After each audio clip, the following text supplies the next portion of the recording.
Bonjour à tous. Alors certains d'entre vous m'avaient demandé de faire un dossier sur les jésuites. J'ai personnellement pas encore eu le temps de m'y pencher dans les détails, mais je suis tombé sur un article très intéressant écrit par Joël Labruyère, extrait de Undercover 19, sur le site Stop Mensonge. Les jésuites sont les véritables maîtres du nouvel ordre mondial. La piste jésuite. Qui sont les jésuites et que veulent-ils? La Compagnie de Jésus est la société secrète la plus structurée et sans doute la plus active sur la Terre. C'est en tout cas le seul groupe qui ait réellement des pouvoirs occultes concentrés et efficaces. Cela est ignoré par la plupart des gens qui croient que les jésuites sont un ordre ecclésiastique dédié à l'éducation de la jeunesse issue de la bourgeoisie. Et il est vrai que nos élites occidentales sont passées par ce moule. Mais être un élève des jésuites ne fait pas de vous un jésuite. Cela vous marque tout au plus, comme une trace psychique. Les jésuites initiés, c'est tout autre chose. Nous ne parlons pas du père jésuite de base, assez sympathique au demeurant, que vous avez pu croiser dans un collège, une organisation sociale ou un centre éducatif. Non, nous parlons des initiés, des prophètes du grade du 4e vœu. C'est parmi eux qui recrutaient le gratin de la cour luciférienne, les véritables Illuminati. Les chefs des Illuminati sont des jésuites d'un grade supérieur. Les Illuminati sont de vrais jésuites, et vice-versa. Il ne peut pas en être autrement. Les jésuites ont fondé le célèbre ordre des Illuminés de Bavière qui est devenu un leurre pour les amateurs de curiosité initiatique. Si cet ordre était vraiment une société secrète, vous ne le connaîtriez pas, car ce qui est vraiment secret demeure secret. Par contre, l'ordre intérieur des jésuites est une véritable société secrète, et vous n'en connaissez rien, ni vous, ni aucun soi-disant ésotériste. Lisez les livres d'occultisme et tout ce qui touche aux sociétés secrètes, et vous n'en trouverez tout au plus qu'une timide allusion. Les gens ont-ils si peur d'en parler, ou est-ce parce que cela est si secret que rien n'en transparaît? Lorsqu'on explique à des gens qui se gargarisent avec le complot des Illuminati que tout repose sur la société des jésuites, il y a comme un flottement. Les gens ont été conditionnés à ne voir dans les jésuites qu'un groupe de prêtres en noir qui rasent les murs. C'est l'image que les jésuites ont voulu donner, afin qu'en les prenant pour des religieux, au demeurant parfaitement repérables, on ne puisse imaginer à quel point leur duplicité dépasse les normes. Chez eux, tout est paradoxal et extrême. Nous parlons des jésuites des hauts grades, car encore une fois, les jésuites de la base ne sont pas initiés au secret de l'ordre, quoiqu'ils forment un bataillon de soldats obéissants, prêts à remplir n'importe quelle mission. On ne recrute qu'un seul initié sur 40 candidats, qui, écoutez bien, ont été préparés pendant 15 ou 20 ans. Avec eux, le paradoxe est la règle. Les jésuites se font passer pour des fauchetons pour comploter à l'aise. Ils sont experts dans de nombreux domaines de pointe. Ils sont pauvres avec les pauvres et riches avec les riches. Ils peuvent faire exactement le contraire que ce qu'on les croit occupés à faire. Depuis 4 siècles, ils ont pris à la fois l'Église catholique et la franc-maçonnerie en otage pour faire avancer leur projet, le grand œuvre. Le nouvel ordre mondial est leur invention. Dans cette période de l'âge noir, la destinée des peuples est sous leur contrôle. Aucune révolution ni guerre ne sont déclenchées sans eux. En 4 siècles, ils ont été bannis 73 fois d'à peu près tous les pays, tant ils causaient de zizanie et de problèmes politiques. Mais pour mieux le comprendre, revenons un moment sur leur histoire. Ignace de Loyola a fondé l'ordre des Jésuites, la Compagnie de Jésus, au XVIe siècle, pour en faire une armée théoriquement au service de Rome, je dis bien de Rome et non de l'Église qui devint leur outil de conquête. C'est une super inquisition pour les temps modernes, une milice pour convertir les peuples, ou tout au moins pour ramener les grandes religions mondiales dans le sein de Rome à travers l'œcuménisme, lorsque la conversion s'avère impossible. C'est pourquoi cette société s'appelle Compagnie et que son chef porte le titre de général. Les fondateurs de la SS s'inspirèrent de l'ordre jésuite, et les services secrets internationaux y ont leurs racines. Mais nous verrons que les nazis ne furent que les marionnettes de leurs parrains bien plus malins. Au début, il fallait contrer la réforme de toute urgence et sauver le Vatican d'une débâcle annoncée. Avec génie, Ignace de Loyola tira profit de cette situation critique pour l'Église afin de se placer en tant que défenseur de la foi face aux parpaillots et aux hérétiques, contre lesquels les dominicains semblaient incapables de lutter. Dès sa fondation, l'ordre se répand sur la terre, d'abord en Inde, puis au Japon et en Chine. De Chine, les jésuites sont passés au Tibet, sans doute les premiers, et l'on verra l'importance de cette pénétration clandestine. À chaque étape, ils se fondent dans la foule, comme des poissons dans l'eau. Cette formule de Mao Tse-tung fut empruntée aux jésuites, ses véritables maîtres. Et l'avancée continue durant le XVIIe siècle. Ils apparaissent en Amérique du Sud, en Afrique et dans tous les pays du monde. En un siècle, ils sont partout, derrière les tentures de tous les palais. À chaque étape, ils s'incrustent profondément dans la culture locale, allant jusqu'à se déguiser en sannyasin en Inde et en mandarin confucianiste en Chine. Ils ne s'en cachent d'ailleurs pas, car la dissimulation et l'infiltration font partie de leur devoir. Sur des gravures chinoises représentant des mandarins aux ongles longs et aux moustaches tombantes, on aurait du mal à identifier des pères jésuites, à moins d'un détail, comme ce crucifix volontairement disposé dans un coin du décor. Au Tibet, ils disparaissent dans les lamaseries, mais réapparaissent au XIXe siècle en tant que maîtres de la Grande Loge Blanche. Vous avez compris l'astuce ? Cela n'étonnera que les naïfs qui croient aux contes de fées de la théosophie façon New Age. Comment imaginer que la Grande Loge orientale soit entre les mains de ceux qui tiennent également le Grand Orient sous leur coupe ? Mais c'est ainsi. Les jésuites ont investi le Tibet et n'en sont jamais repartis. Vous voyez le topo ? C'est pourquoi aujourd'hui encore, ils financent le bouddhisme tibétain. Ils paient directement le salaire des lamas, après avoir lancé la Chine communiste contre le Tibet. Toujours divisés pour régner. Car la Chine est l'une de leurs places fortes, et le communisme est leur cheval de Troie. Tout cela est dit en raccourci, mais le chercheur motivé en découvrira les preuves s'il consacre un peu d'effort. Car rien n'est caché lorsqu'on sait lire les livres de propagande sur le lamaïsme, par exemple.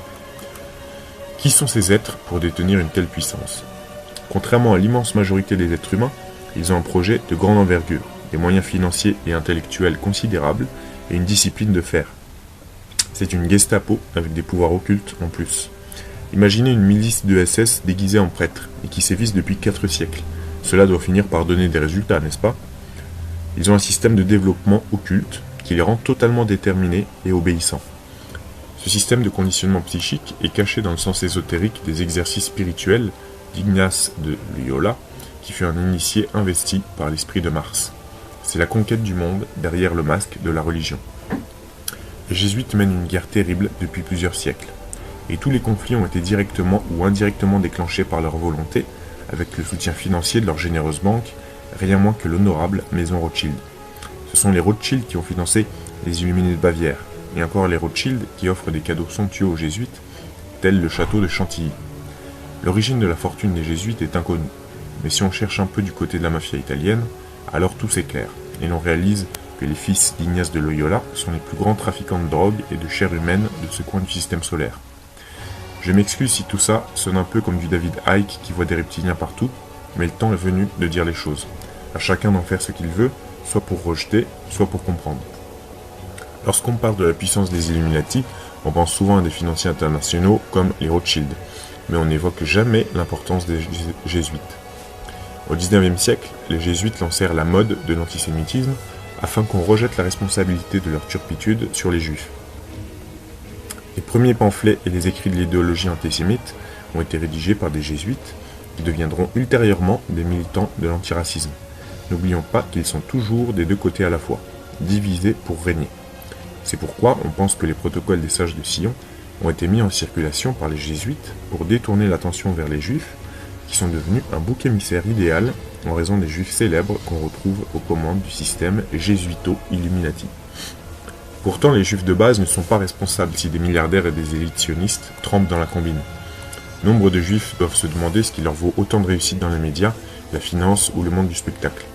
Ils devraient quand même se méfier de leurs parrains et de ces familles puissantes comme les Rothschild, qui n'hésitèrent pas à sacrifier leurs congénères durant la Seconde Guerre mondiale. Car quoi qu'en disent les révisionnistes, les juifs ont souffert sous les jougs jésuito-nazis, même si cela ne leur permet pas de s'attribuer le monopole de la souffrance. Rappelons que les Rothschild n'ont perdu aucun des leurs, ni souffert du moindre harcèlement depuis l'apparition de l'antisémitisme moderne. On prétend même qu'ils ont financé le régime nazi, lequel entretenait au demeurant d'excellents rapports avec le mouvement sioniste. Quoi qu'il en soit, nous ne développerons pas maintenant cette question fort épineuse qui exige du recul et des connaissances que l'on ne trouve pas dans les livres d'histoire. La cause politique des atrocités révolutionnaires et des régimes totalitaires s'explique par la politique des jésuites illuminati qui ont été de tous les côtés, trahissant et faisant massacrer leurs opposants sans relâche, assassinant des rois et des chefs d'État, depuis Henri IV jusqu'à Kennedy. Et les services secrets. Qu'il suffise de savoir que le responsable au Vatican des contacts avec la CIA est un jésuite, le cardinal Dul, le petit-fils du fondateur de la CIA. Le secret des reptiliens reste en famille. Comment peut-on s'appeler Compagnie de Jésus et poursuivre un dessein si contraire à la foi chrétienne ? Cette question démontre notre naïveté. nous n'avons toujours pas compris que si l'on veut atteindre un but dans le long terme, il faut agir au nom de Dieu et du bien, en laissant croire aux meilleures intentions du monde. Le loup sait qu'on lui ouvrira la porte s'il se met de la farine sur le museau, et s'il se présente en bêlant des paroles de paix et de fraternité. Il connaît la réaction des hommes dès lors qu'on leur parle gentiment et qu'on vient pour les aider. C'est par le bien qu'on trompe vraiment l'humanité, et non par les explosions éphémères de forces brutales. Le meilleur camouflage, c'est le masque de la religion, car l'être humain est un enfant qui ne peut percer une telle malice. Cette candeur humaine est d'ailleurs la preuve de notre bonté originelle, mais cette bonté s'accompagne d'une stupidité indécrottable. Les bons sentiments, l'humanitarisme, le progrès scientifique et social, voilà les meilleures armes des jésuites. Pourtant, lorsqu'on suit leur action à la trace, il n'y a que des larmes et du sang, depuis le massacre des Indiens d'Amérique jusqu'à la boucherie de Pol Pot, en passant par les purges de Staline et les massacres de la révolution culturelle de Mao. C'est signé. Chaque fois, les Illuminati jésuites sont à l'arrière-plan, et si l'on ne comprend pas la raison d'un génocide, eux la connaissent. C'est toujours pour la plus grande gloire de Dieu, selon leur folle devise dont l'application pratique exige que la fin justifie les moyens. Quelle drôle d'idée de vouloir ajouter de la gloire à Dieu. Quel est ce Dieu qui aurait besoin qu'on lui ajoute des conquêtes terrestres? On a compris qui il est. Comment la franc-maçonnerie est-elle tombée sous leur contrôle? Rien de plus simple. Ils entrent dans une organisation, comme le ferait n'importe quelle personne intéressée, et une fois dans la place, ils deviennent les meilleurs et les plus dévoués, jusqu'à prendre naturellement les commandes de l'organisation, qu'on leur livre les yeux fermés, tellement ils sont devenus indispensables pour l'administration, les finances, etc. Cela devrait éveiller l'intérêt des membres de groupe qui ont pressenti que le mouvement avait mystérieusement dévié depuis son origine. C'est souvent signé Ignace. Censure et manipulation des écrits originaux, ligne stalinienne du parti avec instauration de la langue de bois, manœuvres politiciennes, lutte de pouvoir, immobilisme ou au contraire activisme, transformation insidieuse de la doctrine initiale, les jésuites instillent leur manière dans l'organisation et le tour est joué. Leur action est devenue aujourd'hui plus occulte que dans le passé. Leur puissant égrégore magique peut se greffer sur une sphère psychique collective et y injecter son venin par des canaux subtils. Généralement, ils font pénétrer le poison par des individus télépathiquement sensibles ou dont les points de faiblesse peuvent être stimulés à volonté. Ambition, sexe, argent, ce sont les failles naturelles par lesquelles on peut facilement détruire une organisation. Les jésuites Illuminati font du piratage occulte. Ils ont mis au point les rituels des hauts grades maçonniques pour servir leur propre égrégore. Ils ont inversé les colonnes du rite français des loges du Grand Orient afin de remplacer les mythiques initiales I et B des colonnes du temple de Salomon, Iaquin et Boz, par les initiales de Beatus Ignatius, Saint Ignace. C'est ainsi que les candides francs-maçons rendent un culte à Saint Ignace tout en accomplissant leur rituel maçonnique. Ce n'est là qu'un exemple parmi de nombreuses manipulations effectuées par les initiés jésuites grâce à leur connaissance scientifique des effets occultes de la magie cérémonielle. Dans l'Église catholique, on parle des rituels jésuites pour décrire le détournement des rites de Confucius dans un sens jésuite. À ce sujet, savez-vous qui a traduit la plupart des écrits sacrés de l'Asie? Lao Tse aurait bien du mal à se retrouver dans le pseudo-Tao des jésuites. Et que dire des grands sages de l'Inde? Personne ne peut rivaliser. Aucun autre groupe n'est au niveau.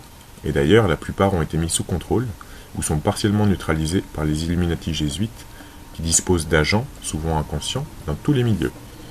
Cela n'empêche personne de faire son chemin sur la voie qu'il a choisie. Et l'on se demande parfois pourquoi autant de difficultés irrationnelles apparaissent. Nombre de groupes qui piétinent, alors qu'ils devraient naturellement se développer, ferait mieux de se demander s'ils n'avancent pas avec les freins bloqués. À l'opposé, d'autres mouvements ont une progression internationale miraculeuse, qui est aussi peu naturelle que la stagnation des précédents. Cela dit, il serait absurde de mettre ses propres erreurs sur le compte d'une influence occulte. L'incompétence, la stupidité et l'ambition demeurent les vices qui rongent la plupart des organisations, mais ces vices sont d'abord dans leurs membres.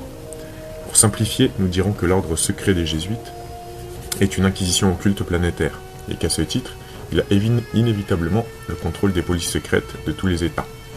Ces services ne sont que des départements d'une centrale occulte. Une division apparente permet de motiver les innombrables dupes qui sont au service du système global, par idéologie ou par simple besoin de survie. Deux armées ennemies peuvent être sous le contrôle des jésuites, lesquels feront livrer des armes aux deux camps pour la plus grande satisfaction de leurs banquiers. Mettez-vous à la place des Rothschild. Quelle aubaine pour ces échangeurs de Francfort lorsqu'ils virent de mystérieux inconnus leur proposer de créer les grandes banques européennes au XVIIIe siècle. Une partie du judaïsme tomba sous la coupe des jésuites Illuminati, et c'est pourquoi les juifs de base, qui n'y sont vraiment pour rien, ont été littéralement pris en otage et sont devenus la cible de l'antisémitisme. Les juifs ne semblent pas décidés à s'émanciper de cette tutelle qui offre des avantages matériels, mais peut les conduire au désastre lorsque le vent tourne. Comment les jésuites dirigeaient-ils les rois sous l'Ancien Régime? Les jésuites s'étaient octroyé le monopole de la confession des princes et des rois catholiques de l'Europe.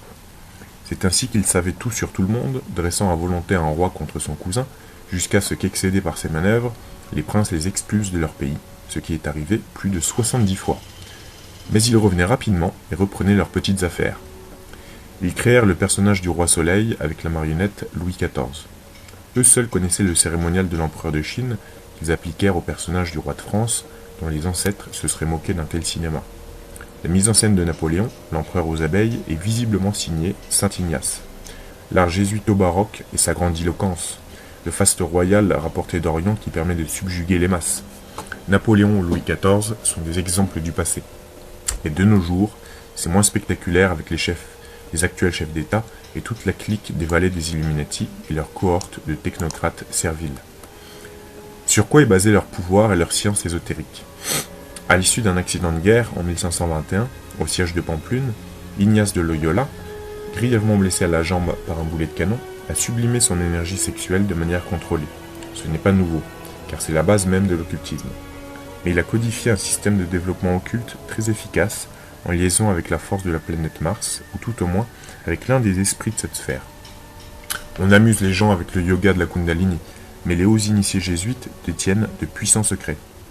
De plus, leurs chefs sont dirigés par des entités occultes supérieures, tel celui qui inspira Ignace de Loyola, ainsi que son incarnation suivante, le clairvoyant Swedenborg. Le Jésus des Jésuites est un prêtre-nom, une couverture fallacieuse, car jamais Jésus ne commanda la ruse et le meurtre pour faire avancer le royaume de Dieu.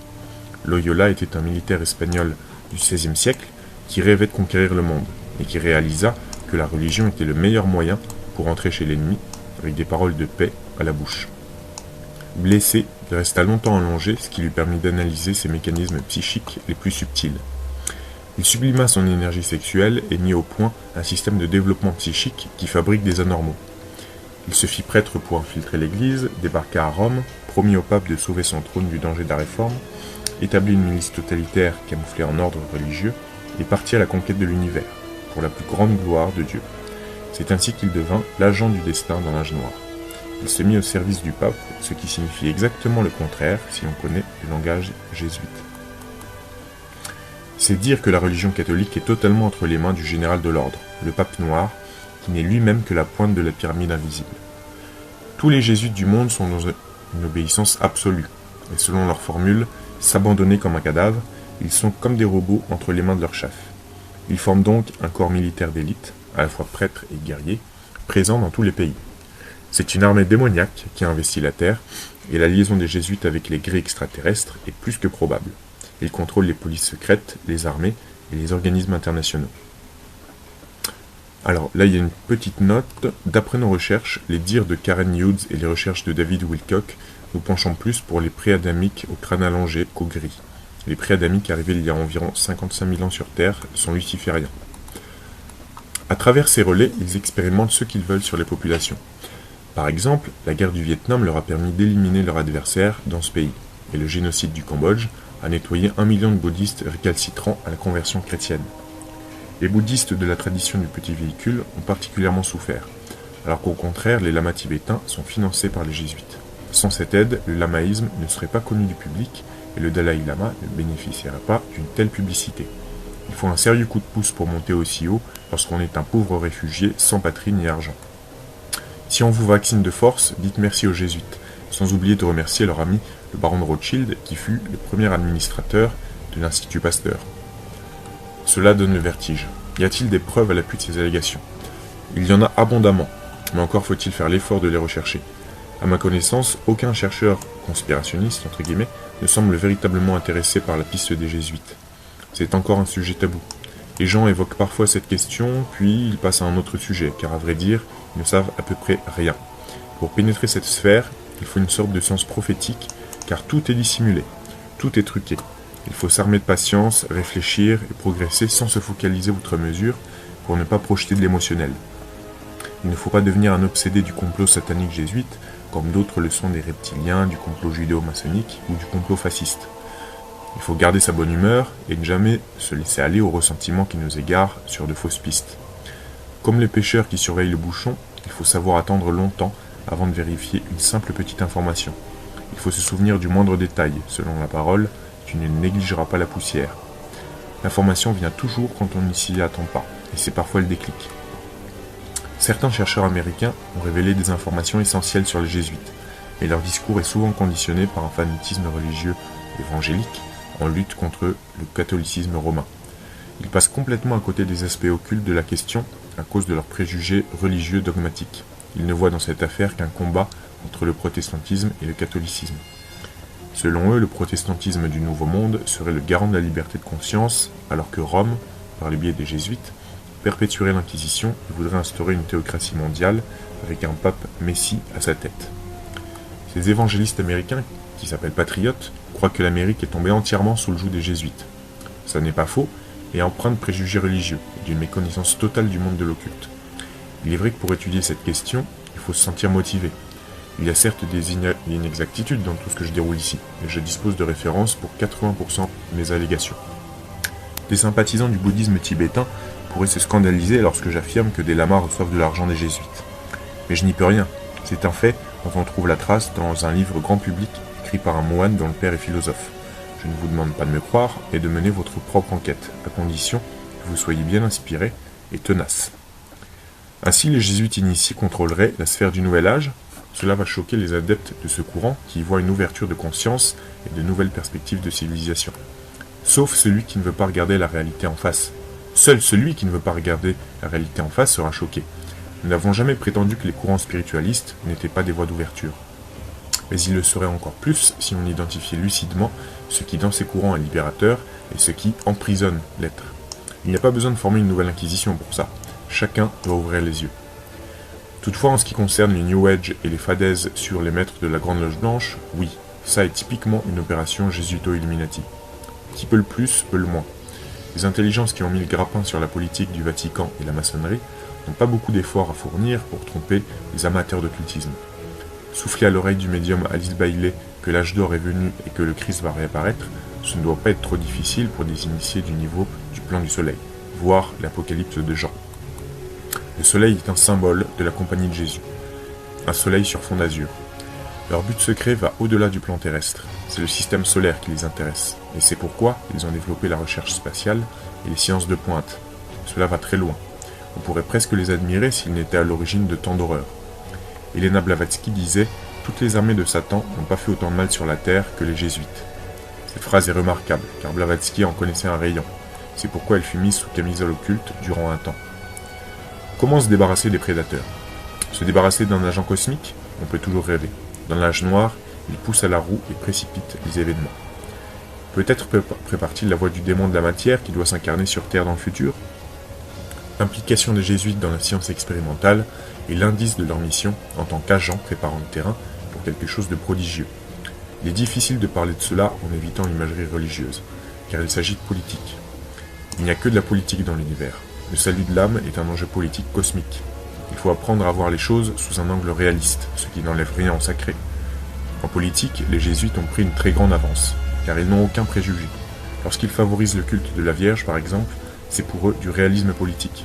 Ils y ont un intérêt, voilà tout. En attendant leur démon solaire, ils mettent en place le nouvel ordre mondial, qui verra la fin de ce qu'on appelait la civilisation humaniste. N'oublions pas que les jésuites furent les inventeurs des camps de concentration, avec leur Reducciones du Paraguay, où les Indiens étaient dressés à devenir de bons citoyens robotiques dans le cadre d'une société communiste théocratique. En termes de tyrannie, ils ont déjà tout expérimenté grâce au communisme, et cela n'annonce rien de bon pour le meilleur des mondes qu'ils nous ont préparé. On en a assez dit. Si le lecteur ne peut comprendre ou admettre ces choses, il considère ces informations comme des spéculations, et qu'il oublie les jésuites contre lesquels nulle puissance terrestre ne peut grand-chose, de toute façon. Joël Labruyère. François Ier, les jésuites font leur coming out. Alors que nous entrons dans une période de bouleversement global qui doit avoir comme dénouement, dans une petite décennie, la mise en place d'une nouvelle religion mondiale, il semblait évident que la retraite anticipée de Benoît XVI et l'élection d'un nouveau pape allaient nécessairement s'inscrire dans un plan plus large. Au CROM, nous étions d'accord sur le fait que le nouveau pape devait venir d'Amérique du Sud, puisque selon les prophéties les plus sérieuses, c'est de là-bas que sera lancé le grand jeu qui aboutira au retour du faux Messie. Sur ce point, nous ne nous avancions pas trop, puisque 3 des 4 candidats en bonne position pour être élus provenaient de ce continent. Par contre, qu'un jésuite même soit élu, voilà qui nous a plus surpris. Les jésuites sont habituellement des hommes de l'ombre. Ils aiment mettre en avant leurs ouailles pour mieux récolter les fruits de leur action. Quoique contrôlant les coulisses du Vatican depuis longtemps, ils n'ont jamais prétendu au poste de pape, préférant se dévouer à leur général, le pape noir. L'élection d'un pape jésuite signifie donc 2 choses qui sont complémentaires. Les jésuites sont en train de toucher au but ultime de toute leur manigance. Ils pressentent l'aboutissement d'un plan élaboré sur près d'un demi-millénaire. Confiants en leur réussite prochaine, ils osent aujourd'hui se présenter au grand jour. Nous sommes actuellement en train de passer de l'ancienne religion mondiale, le catholicisme, à la nouvelle religion mondiale. Pour opérer ce passage difficile, les jésuites ont besoin d'un homme parfaitement sûr, obéissant comme un cadavre aux instructions de l'ordre. Pour cela, Benoît XVI ne pouvait bien sûr pas convenir. Il leur fallait un des leurs, observé depuis sa jeunesse et dressé comme il faut par des années d'exercice spirituel. Pour mieux comprendre l'état d'esprit qui habite les jésuites des hauts grades, nous divulguons ci-dessous le serment que doit faire tout jésuite qui est autorisé à passer à un des grades supérieurs de l'ordre. Le nouveau pape François Ier l'a sûrement prononcé. Ce serment est bien sûr resté longtemps secret et la compagnie de Jésus continue à nier son authenticité. Mais il faut bien ressentir l'idéal qui anime tout jésuite œuvrant pour la plus grande gloire de Dieu. Le CROM, le grand serment des fils d'Ignace. Quand un jésuite est sur le point de s'engager dans les niveaux les plus élevés de l'ordre, il s'agenouille sur une croix rouge devant le supérieur. Il y a 2 drapeaux devant lui, le drapeau jaune et blanc bien connu de la papauté, et le drapeau noir avec une dague et une croix rouge au-dessus d'un crâne, avec des tibias croisés. C'est celui de l'ordre des jésuites, conforme au symbolisme maçonnique du grade de maître. La signification des 2 drapeaux est hautement initiatique. Sur le drapeau jésuite, il est écrit « Iustum necar reges impios », le juste et l'extermination des rois et gouvernements et des dirigeants impies, d'après les lettres INRI apposées sur la croix du Christ. Le supérieur de l'ordre tend au novice élu parmi des dizaines de candidats un crucifix noir qu'il presse sur son cœur. Il lui présente ensuite une dague que le novice saisit par la lame nue et dont il presse la pointe sur son cœur. Alors le supérieur, tenant toujours la dague par la poignée, lui adresse ces paroles « Mon fils, jusqu'ici on vous a enseigné à tenir le rôle de dissimulateur, parmi les catholiques romains, à être un catholique romain, et à surveiller même votre confrère, à ne croire personne, à ne faire confiance à personne, parmi les huguenots à être un huguenot, parmi les calvinistes à être un calviniste, parmi les protestants à être un protestant, à obtenir leur confiance pour chercher à prêcher même, depuis leur pupitre, et dénoncer avec toute la véhémence de votre nature notre sainte religion et le pape, descendre aussi bas qu'il le faut, être juif avec les juifs, afin que vous puissiez être capable de réunir toute information pour notre ordre en tant que fidèle soldat du pape. Petite parenthèse là, c'est exactement ce que disait Adam Weishaupt aux autres supérieurs de son ordre. Voilà, être juif avec le juif, chrétien avec le chrétien, pauvre avec le pauvre, riche avec le riche, etc. Adam Weishaupt s'adaptait à chaque personne avec qui il avait affaire et il essayait de trouver en fait son talon d'Achille. Voilà, fin de la parenthèse.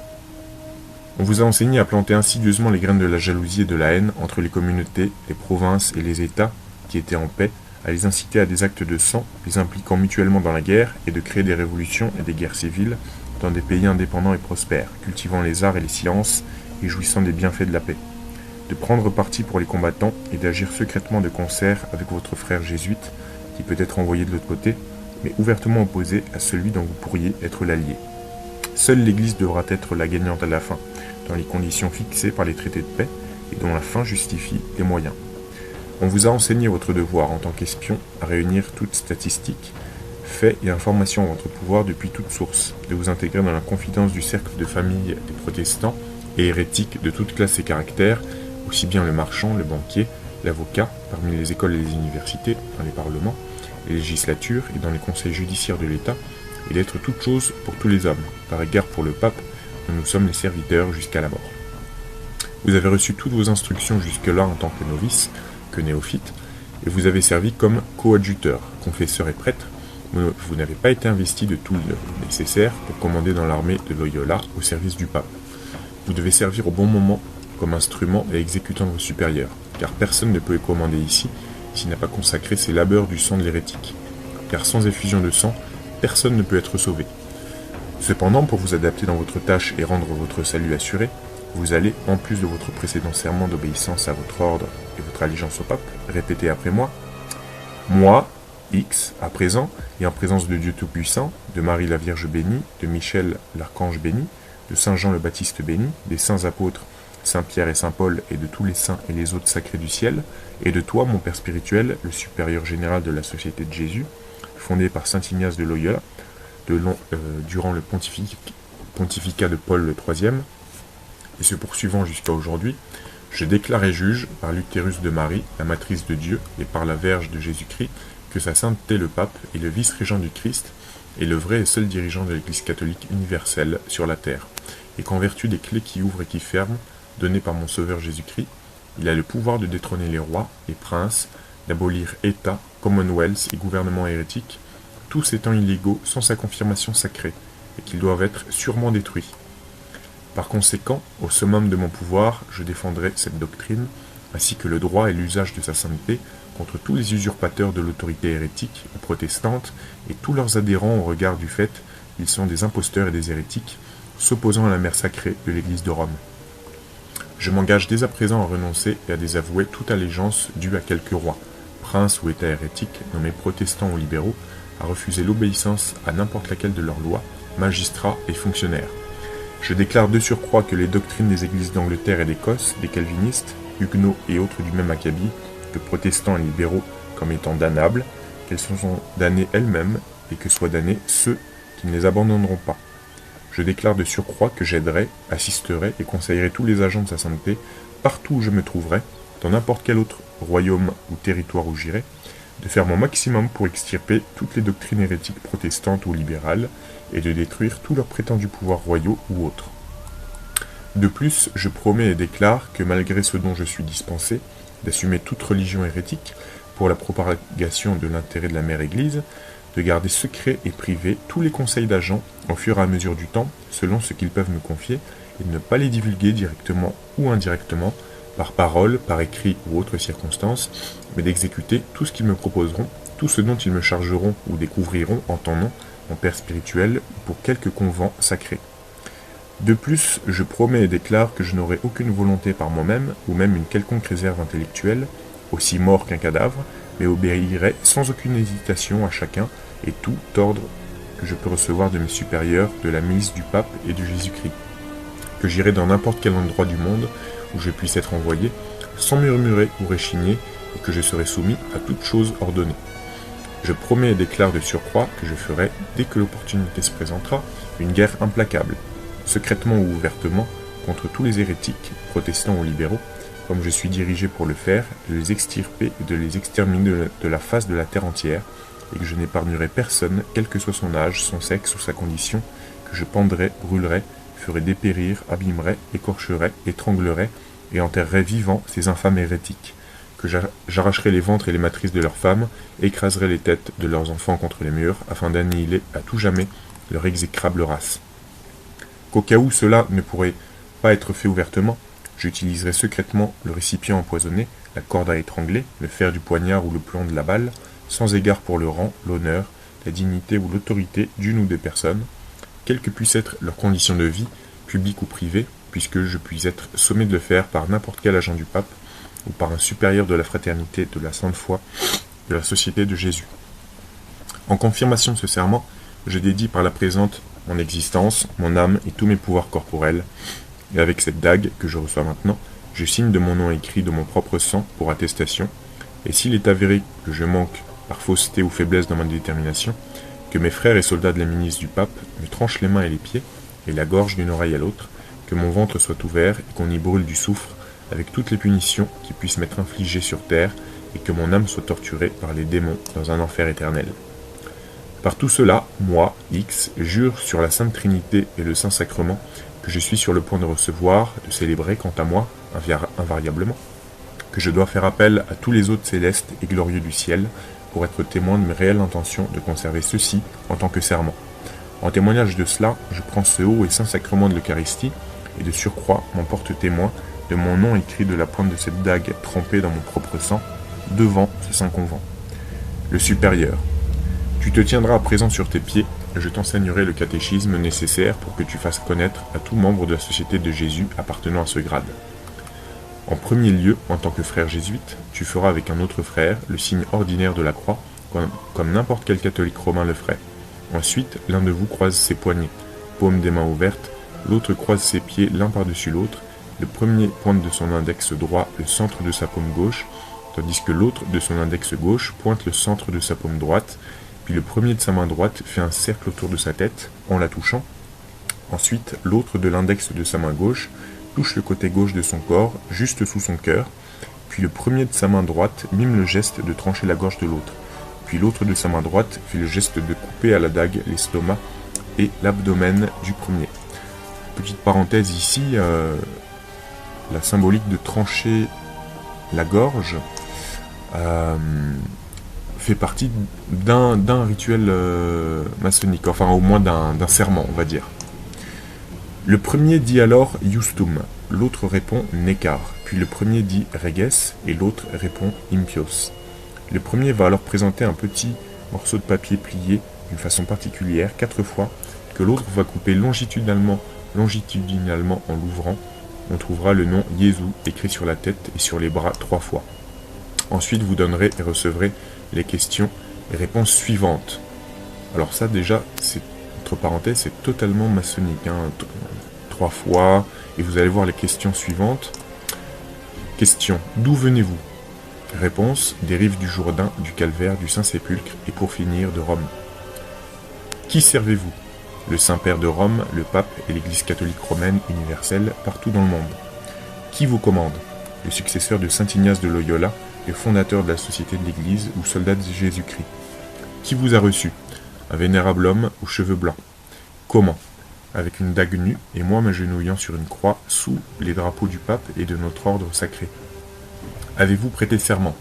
Oui, de détruire les hérétiques ainsi que leurs gouvernements et dirigeants et de n'épargner personne, quel que soit l'âge, le sexe ou la condition. D'être comme un cadavre sans aucune opinion ou volonté par moi-même, mais d'obéir implicitement à mes supérieurs pour toute chose sans hésitation ni murmure. Le ferez-vous? Oui. Comment voyagez-vous? Dans la barque de Pierre le pêcheur. Où voyagez-vous? Aux 4 coins du globe. Dans quel but?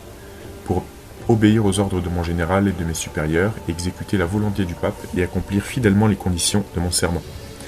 Alors, va partout dans le monde et prends possession de toutes les terres au nom du pape. Celui qui ne l'acceptera pas en tant que vicaire de Jésus et de son vice-régent sur terre, qu'il soit maudit et exterminé. Judas, Ignace et l'ordre mondial. Extrait d'une conférence donnée au printemps 2005. Y a-t-il pas un espoir de redressement de la civilisation terrestre? Pourquoi le cycle de décadence s'infléchirait-il? Si vous sortez vous promener dans la campagne, observez bien le paysage. De jour en jour, on constate que ceux qui s'intitulent humains coupent les arbres autour d'eux dans leur jardin, et souvent les plus beaux individus du règne végétal, comme obéissant à un signal collectif de destruction. Ils ne font qu'obéir à une impulsion. Ils vous affirment avec un aplomb diabolique que l'arbre qui était là depuis des dizaines d'années, subitement, fait trop d'ombre à la maison. Ses branches menacent de tomber sur le toit, ses feuilles mortes encombrent la gouttière, ou bien tombent dans la piscine, etc. Sur le bord des routes, c'est pour la sécurité, et dans les forêts, c'est pour le profit. En rentrant chez elle, une dame voit avec ahurissement que son mari a abattu le grand saule devant leur maison, comme s'il avait été pris d'une envie de meurtre. Il ne pouvait trouver une raison justifiant son acte. Ce sont là des gens qui aiment leur jardin et qui sont pour la protection de l'environnement. Le destructeur de la nature est partout à l'œuvre, acharné avec sa tronçonneuse qui, une fois en marche, dévore tout sur son passage. Plusieurs hectares sont rasés chaque minute. Faites le calcul pour une année. De quelle amélioration du monde parlez-vous? Croyez-vous que les bureaucrates des forêts éprouvent votre compassion pour la nature? Allez-vous les convaincre de l'utilité de protéger le peuple des gnomes, les ondines et les sylphes? Allez-vous leur tirer une larme sur la disparition des papillons? Vous risquerez-vous à leur expliquer qu'un papillon est un être spirituel qui danse dans l'extase de ses couleurs, illuminant ainsi la dimension subtile autour de la Terre? Irez-vous vous faire ridiculiser aux réunions écologiques avec votre magie de la nature et la fonction spirituelle des papillons? Plusieurs hectares de forêt sont détruits chaque minute sur la Terre. Faites le calcul. Quand l'homme n'aura plus un seul fagot pour brûler ses morts de manière rituelle, ce seront les forêts vierges d'Asie ou d'Amérique du Sud qui partiront en sacrifice d'agréables odeurs aux naseaux de Shiva. Partout le béton avance. Avant de construire une maison, aujourd'hui, on rase toute la végétation alentour. C'est une tendance générale qui est inspirée à l'homme par un certain type de démon du matérialisme que Rudolf Steiner a nommé Ahrimanien, en référence à Ahriman, le démon de la désertification dans la mythologie perse. Ces démons de la matière jubilent lorsque les arbres tombent, car l'arbre constitue un ancrage spirituel pour l'être humain. Les arbres ont été longtemps un rempart pour l'humanité, car ils sont une émanation de l'âme collective. La nature entière est une extériorisation de la vie intérieure. On assiste donc à un mouvement de retrait des espèces en voie d'extinction. En perdant son environnement végétal, l'homme perd aussi sa conscience. Par exemple, on sait que les gnomes qui travaillent dans les racines nous procurent un esprit de vigilance et stimulent l'éveil intérieur. Et oui, le gourou de l'éveil n'est pas dans l'Himalaya, il est dans votre jardin. S'il existe une stratégie démoniaque pour affaiblir l'être humain et le robotiser, et si le résultat ultime est la destruction de la planète, quelle est la finalité de ce plan? Que leur restera-t-il lorsque la Terre sera devenue un désert? Il ne faut pas se tromper d'adversaire.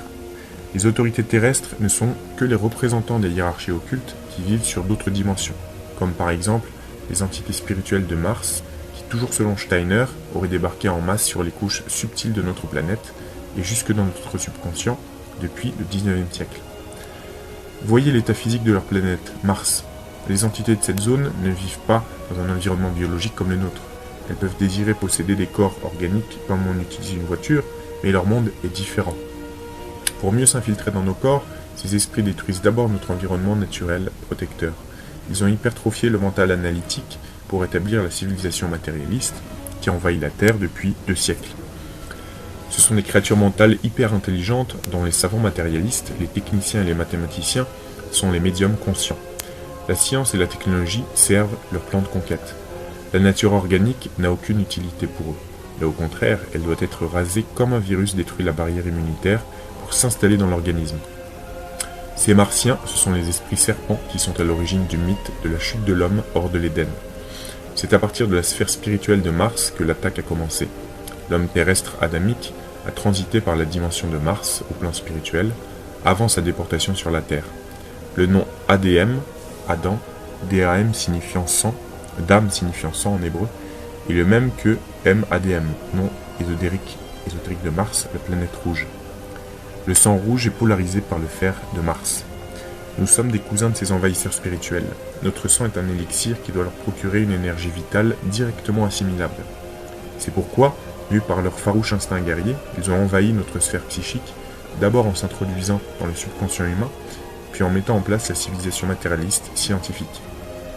Enfin, ils prendront possession des corps en expulsant l'individualité humaine, qu'ils ne peuvent pas anéantir, mais seulement domestiquer et robotiser. N'y a-t-il pas une résistance instinctive de la part des castes dirigeantes qui prospéraient dans l'ancien système en s'appuyant sur la religion et non sur le matérialisme?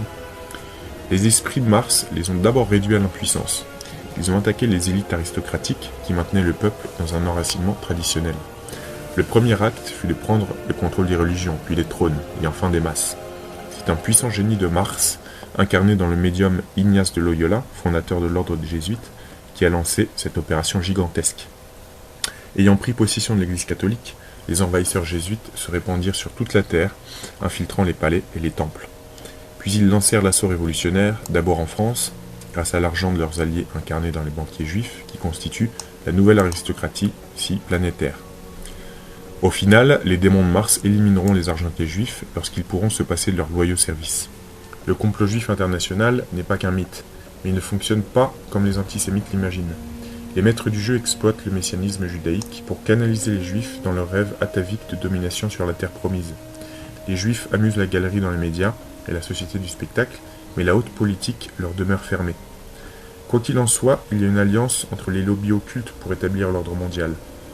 Après, ils recommenceront à se combattre pour la suprématie sur les dimensions invisibles. Tout cela est finalement réjouissant. Les titans se détruiront les uns les autres dans le Ragnarok final. À propos du complot jésuite, certains spécialistes de la conspiration prennent cela plutôt à la légère. On ne voit pas comment un ordre ecclésiastique pourrait dominer le monde et tenir l'égrégore judaïque et les puissants Rothschild sous contrôle. Il ne faut pas juger selon les apparences. Ceux qui analysent la situation planétaire d'après les effets visibles et médiatiques de la politique mondiale sont des ignorants. La logique ordinaire est incapable de remonter jusqu'aux causes. Il faut une conscience ésotérique affinée. Il faut connaître la structure du monde invisible où se tiennent les hauts conseils décisionnels des maîtres de la Terre. Il faut également connaître l'histoire occulte du monde. Les reptilomaniaques, à la suite de David Icke, qui font remonter le début de l'invasion à Sumer, semblent ignorer que plusieurs civilisations archaïques ont précédé cette époque. Chaque civilisation a généré des hiérarchies d'entités rétrogrades qui parasitent la sphère invisible de l'au-delà. Leur égrégore se partage le pouvoir. Il existe 3 centres de pouvoir principaux, en correspondance avec les 3 centres énergétiques intérieurs de l'homme, desquels ces égrégores extraient leur alimentation spirituelle. Tant qu'on ne comprend pas ce système de vampirisation énergétique de l'humain à partir des points invisibles, on ne comprend rien à la politique. La politique mondiale ne s'explique que pour ces raisons énergétiques et par la guerre spirituelle entre les lobbies vampiriques. De haut en bas de la Grande Babylone visible et invisible, il règne une exploitation des ressources énergétiques et principalement de la précieuse essence extraite de l'âme humaine. Cette essence spéciale permet aux égrégores invisibles de se maintenir anormalement dans l'au-delà grâce au relais des centrales d'alimentation énergétique qui pompent l'émotion et la pensée collective de l'humanité. Jadis, les religions magiques et aujourd'hui la religion cathodique et médiatique. Tant qu'un amateur de conspiration ne peut admettre ce processus, il ne comprend rien à la politique. L'énigme des jésuites, c'est-à-dire l'influence démesurée d'un groupe ecclésiastique discret et numériquement faible, qu'on croit occupé à des bondieuseries, est trop profonde pour être comprise par des kidam. Ignace de Loyola raconte dans ses mémoires qu'il a été investi par un serpent lumineux qui lui donnait beaucoup de consolation, car cette forme était extrêmement belle et avait toutes sortes de choses qui brillaient comme des yeux. C'est lui qui l'avoue par le truchement de ses biographes officiels. Ce n'est pas une rumeur de conspirationniste halluciné. Voir le testament d'Ignace de Loyola raconté par lui-même, du père Louis Gonzalez de Camara, chapitre 3. Par clairvoyance, Steiner a identifié cet esprit serpent comme étant un puissant génie de Mars, ayant pris possession d'Ignace de Loyola, voir Rudolf Steiner, le Karma, tome 6. Un indice allant dans cette direction. Avant de se lancer à la conquête de Rome, Ignace initia ses premiers disciples à Paris dans une grotte de Montmartre, la montagne de Mars.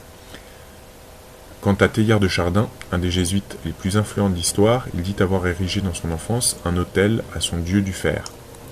On peut se demander pourquoi les biographes officiels ne dissimulent pas ces détails scabreux qui semblent avoir échappé depuis 4 siècles au pire ennemi de la Compagnie de Jésus. En tout cas, une fois installé à Rome et ses premiers disciples lancés à la conquête de l'Asie, Ignace déclara à un diplomate français que sans avoir besoin de quitter son bureau, il contrôlait le monde. Comment les jésuites ont-ils pu s'installer en Inde, au Japon, en Chine et dans tous les pays d'Orient où les missionnaires chrétiens n'étaient pas les bienvenus? La Compagnie de Jésus a étendu sa toile sur un réseau international déjà existant.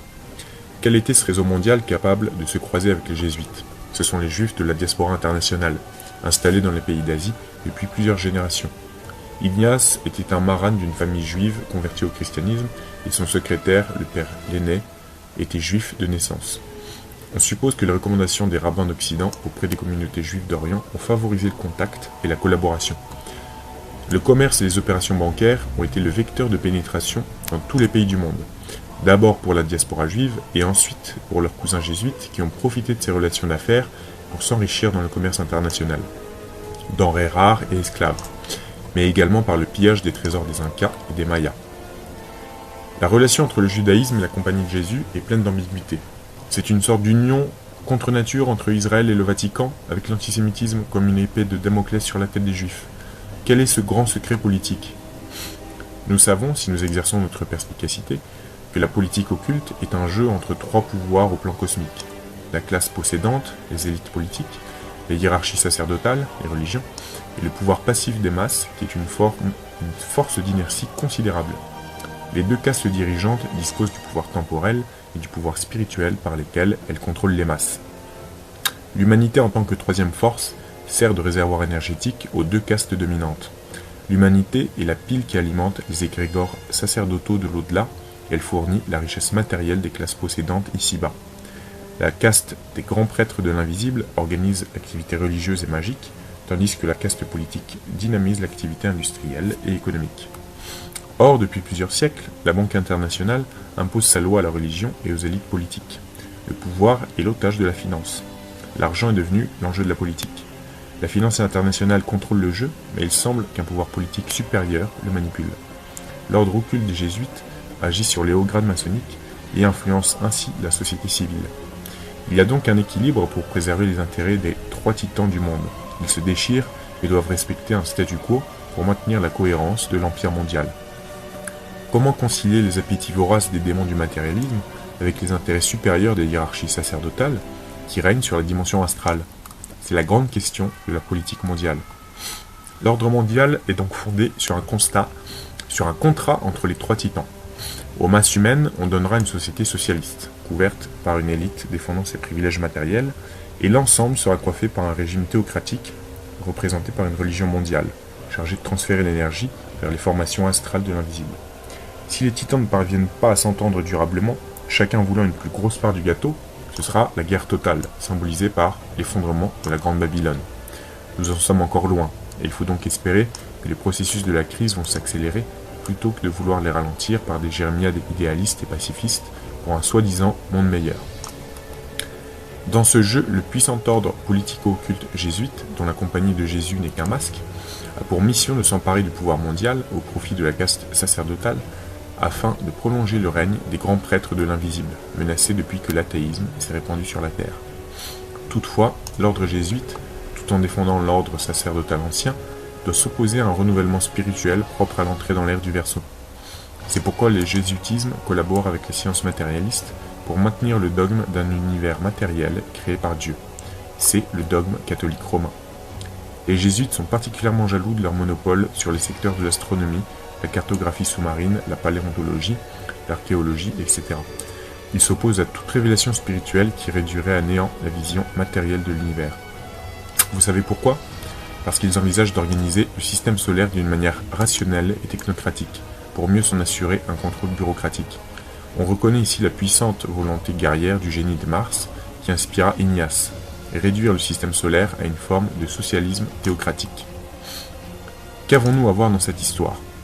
Ceux qui désirent une libération n'ont qu'une chose à faire, tourner radicalement le dos à ce monde étranger.